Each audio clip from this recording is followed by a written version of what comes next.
And welcome to our channel Physiosaurus. आज का ये वीडियो आपका शोल्डर जॉइंट के बारे में है। हम लोग शोल्डर जॉइंट के बारे में इस वीडियो में पढ़ेंगे, एक एक करके सारे पॉइंट्स को डिस्कस करेंगे और सभी चीज़ों के बारे में जानेंगे। तो देखिए, स्टार्ट करने से पहले मैं आपको बेसिक एक आइडिया दे देता हूँ कि शोल्डर जॉइंट के बारे में हम लोग क्या क्या जानेंगे। उसी से आपको ये भी आइडिया चलेगा कि किसी भी जॉइंट को आप किस तरह से पढ़ सकते हैं। ठीक है, तो देखिए, जॉइंट को सिंप्लीफाई करने का सबसे आसान तरीका है, किसी भी जॉइंट के बारे में अगर आप पढ़ते हैं ना, तो सबसे पहले एक इंट्रोडक्शन बनाइए कि वो जॉइंट है क्या।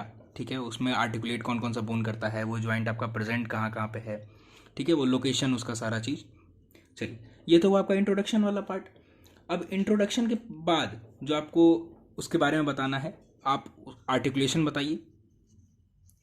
ठीक है, कि उस जॉइंट में कौन कौन सा बोन आर्टिकुलेट करता है। ठीक है, उसके बाद आप बताइए बर्सा के बारे में। ठीक है, बर्सा के बारे में बता सकते हैं आप। फिर उसके बाद आ जाता है आपका लिगामेंट। ठीक है, लिगामेंट के बाद आ जाएगा आपका मसल। मसल के बाद आ जाएगा आपका नर्व सप्लाई, मतलब कि उस जॉइंट को कौन सा नर्व सप्लाई करती है। ठीक है, उसके बाद आ जाएगा आपका ब्लड सप्लाई। ओके, ठीक है, ब्लड सप्लाई। उसके बाद आ जाएगा आपका क्लिनिकल एनाटॉमी, मतलब एक एक जॉइंट का हम लोग क्लिनिकल भी देखेंगे, अप्लाइड भी देखेंगे। ठीक है, तो इन सभी चीज़ों का पॉइंट्स आप लोगों जब भी नोट्स बनाइए तो ये सब सारे पॉइंट्स को आप उसमें इंक्लूड कीजिए।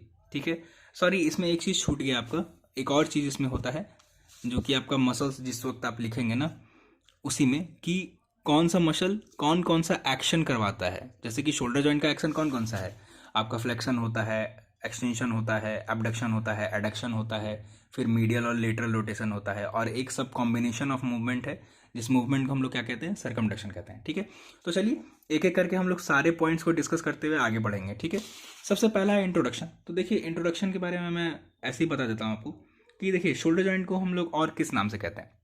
शोल्डर जॉइंट को ही हम लोग क्या कहते हैं, उसी को हम लोग कहते हैं ग्लिनो ह्यूमरल जॉइंट। ठीक है, glenohumeral joint. Glenohumeral joint क्यों कहते हैं, इस चीज को समझिए। देखिए, शोल्डर जॉइंट आपका बनता किस किस से है। सबसे पहले स्कैपुला का बोन उसमें इन्वॉल्व है और ह्यूमरस इन्वॉल्व है। अब देखिए, पार्ट्स को समझिए। ह्यूमरस का क्या इन्वॉल्व है, तो ह्यूमरल हेड इन्वॉल्व है। ठीक है, ह्यूमरल हेड। और स्कैपुला का ग्लेनॉइड कैविटी इन्वॉल्व है। ठीक है, स्कैपुला का ग्लेनॉइड कैविटी, इसलिए इसको हम लोग क्या कहते हैं, ग्लेनो ह्यूमरल जॉइंट। ओके, चलिए, अब हम लोग आर्टिकुलेशन के बारे में भी देख लिए हैं। ठीक है, आर्टिकुलेशन कौन कौन सा होगा, glenoid cavity of scapula and humeral head of humerus. चलिए, अब आगे बढ़ते हैं हम लोग। कुछ कुछ और बातें हैं, इसके बारे में जान लीजिए। सबसे पहला चीज जो कि बहुत इंपॉर्टेंट भी है, वो है आपका रोटेटर कफ मसल, या फिर उसको मस्क्यूलो टेंडिनोसस कफ भी कहते हैं। उसके बारे में हम लोग चर्चा करेंगे, एक डिटेल्ड वीडियो बनाएंगे उसके बारे में अलग से। ठीक है, इस चीज को मैं बताता हूँ कि रोटेटर कफ होता क्या है। देखिए, 4 मसल्स होते हैं आपके। ठीक है, ग्लेनॉइड लैब्रम जो है उसमें 4 मसल्स होते हैं। उन चारों मसल्स को अब हम लोग कहते हैं रोटेटर कफ मसल। उसका मेनली काम क्या है, उस चीज को समझिए। उन चारों मसल्स, सबसे पहला बात तो आपका स्टेबल रखता है शोल्डर जॉइंट को। ठीक है, दूसरा चीज, कभी भी आप कोई भारी सामान आप उठाते हैं ना, तो शोल्डर जॉइंट का डाउनवर्ड डिस्प्लेसमेंट ना हो जाए, मतलब कि शोल्डर जॉइंट जो है नीचे की ओर ज्यादा घसक ना जाए, इस उस चीज को वो कंट्रोल करता है। ठीक है, उस चीज से वो बचाता है, रोटेटर कफ मसल। इसमें कौन कौन सा मसल इन्वॉल्व है, 4 मसल इन्वॉल्व है। हम लोग एक एक करके सबके बारे में चर्चा करेंगे, बट अभी नहीं, उसके बारे में डिटेल वीडियो एक अलग से बनाएंगे। ठीक है, चलिए आगे बढ़ते हैं। ये किस तरह का जॉइंट है, इस चीज के बारे में हम लोग बात करते हैं। सबसे पहले बॉल एंड सॉकेट जॉइंट है, ये बॉल एंड सॉकेट जॉइंट है। ठीक है, और बॉल एंड सॉकेट जॉइंट तो है ही, लेकिन उस जॉइंट का नाम क्या है, उस जॉइंट का नाम है आपका साइनोवियल जॉइंट। ठीक है, अब साइनोवियल जॉइंट है तो ऑब्वियसली वहां पे तो आपका साइनोवियल फ्लूइड होगा ही। ठीक है, बर्सा भी प्रेजेंट होगा। तो एक एक करके हम लोग उसके बारे में जानेंगे। तो अभी हम लोग किस किस चीज को देख लिए, हम लोग इंट्रोडक्शन के बारे में थोड़ा सा बहुत जान लिए उसके बारे में।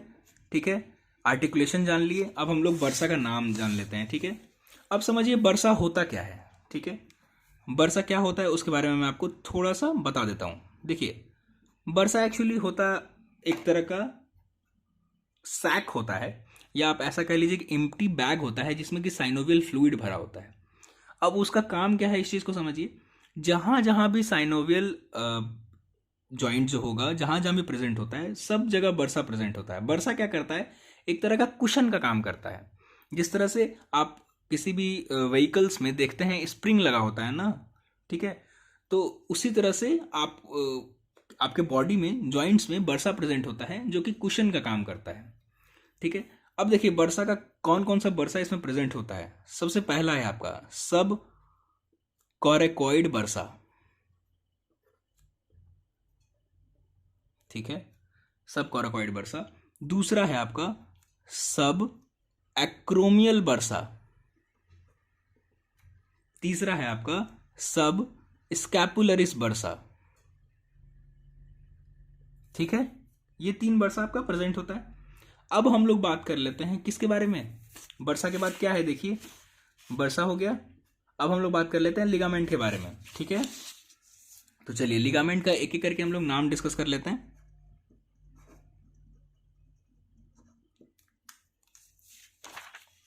देखिए लिगामेंट कौन कौन से हैं वो मैं आपको बता रहा हूं। सबसे पहला और इंपॉर्टेंट लिगामेंट जो है आपका प्रेजेंट होता है वो है आपका ग्लेनो ह्यूमरल लिगामेंट। देखिए नाम से ही में ही आपका जॉइंट के बेसिस पे ही इसका नाम है, ठीक है। अब इसका भी 3 पार्ट होते हैं, ठीक है। ग्लेनो ह्यूमरल लिगामेंट का ही 3 पार्ट होता है। कौन कौन सा, एक हो गया आपका सुपीरियर साइड में प्रेजेंट होगा, ठीक है। एक होता है आपका मिडिल ऑफ द जॉइंट में प्रेजेंट होता है, और तीसरा जो होता है वो आपका वो इंफीरियर साइड में प्रेजेंट होगा, समझे। तो एक हो गया ग्लेनो ह्यूमरल लिगामेंट जिसका 3 पार्ट होगा, ठीक है। अच्छा, ग्लेनो ह्यूमरल लिगामेंट का काम क्या है, अब इस चीज को समझिए। तो ये क्या करेगा ना, ह्यूमरस को ग्लेनॉइड फोसा के साथ कनेक्ट करता है, ठीक है, ताकि ज्यादा स्टेबिलिटी प्रोवाइड हो सके और जल्दी से डिसलोकेट ना हो, ठीक है। चलिए, ये तो हुआ पहला लिगामेंट के बारे में। अभी हम लोग बात कर लेते हैं coracohumeral ligament. Coracohumeral ligament, अब इस लिगामेंट को आप समझिए कि ये कहाँ से अटैच है। तो देखिए जो कोरेकॉइड प्रोसेस होता है ना, स्कैपुला का कोरेकॉइड प्रोसेस है ना, स्कैपुला का मैंने एक सेपरेट बोन बना के रखा है, बोन पे वीडियो मैंने बना करके रखा है, ठीक है। तो आप स्कैपुला का और ह्यूमरस का दोनों का एनाटॉमी अच्छे से पढ़ लीजिए। जिस भी जॉइंट को पढ़ रहे हैं आप, जैसे कि मान लीजिए अगर आप नी जॉइंट को पढ़ रहे हैं तो आपका फीमर बोन और पटेला टीबिया ये तीनों आपका क्लियर होना चाहिए, तभी आपको उससे वहां का जॉइंट समझ में आएगा, ठीक है। तो चलिए कोरेकोह्यूमरल लिगामेंट कहाँ से अटैच होता है। तो देखिए ये अटैच होता है आपका कोरेकॉइड प्रोसेस का बेस से, ठीक है। और कहाँ पे, एक तो एक तरफ हुआ, ये तो एक तरफ का अटैचमेंट हुआ, दूसरी तरफ का अटैचमेंट इसका कहाँ होगा। तो ह्यूमरस में 2 ट्यूबरकल होता है, एक होता है आपका ग्रेटर ट्यूबरकल, एक होता है लेसर ट्यूबरकल। तो कोरेकोह्यूमरल लिगामेंट जो होता है वो आपका base of coracoid process to greater tubercle of humerus, okay, ये हो गया। चलिए अब आगे बढ़ते हैं। एक है आपका ट्रांसवर्स ह्यूमरल लिगामेंट। अब ये लिगामेंट के बारे में भी आप लोग समझिए, ठीक है। ये एक्चुअली देखिए ग्रेटर ट्यूबरकल और लेसर ट्यूबरकल ये 2 ट्यूबरकल होता है ह्यूमरस में। उन दोनों ट्यूबरकल के बीच में मैंने ह्यूमरस के ऊपर जब सेपरेट वीडियो बनाया ना तो उसके बारे में मैंने चर्चा किया था बाइसिपिटल ग्रूव के बारे में, ओके। तो वो दोनों ट्यूबरकल के बीच में एक स्ट्रक्चर प्रेजेंट होता है जिसको हम लोग कहते हैं बाइसिपिटल ग्रूव, ओके। तो बाइसिपिटल ग्रूव पे ही ट्रांसवर्स ह्यूमरल लिगामेंट प्रेजेंट होता है, ठीक है। और बाइसिपिटल ग्रूव को ही हम लोग क्या कहते हैं, बाइसिपिटल ग्रूव को ही हम लोग कहते हैं इंटर ट्यूबरकुलर सल्कस। तो कहां पे प्रेजेंट होगा, between greater tubercle and lesser tubercle.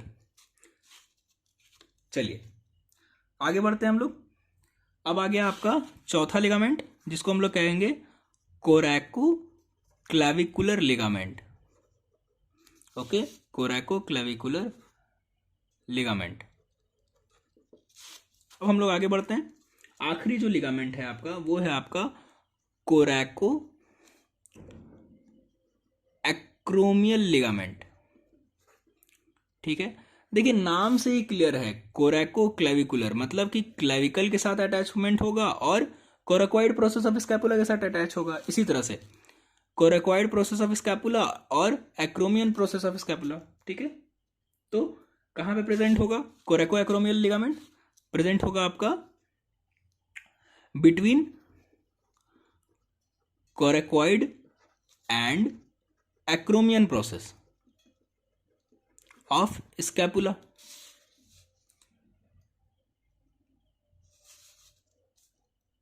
ठीक है, ऑफ स्कैपुला। तो ये रहा आपका सारा लिगामेंट्स के बारे में जानकारी।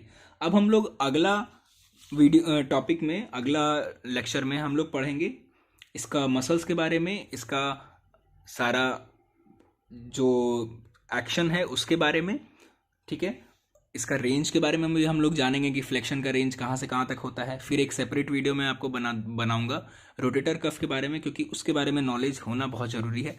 ठीक है, सो इस वीडियो में फ़िलहाल इतना ही, क्योंकि वीडियो बहुत ज़्यादा लंबा हो जाएगा। So thank you so much for watching this video.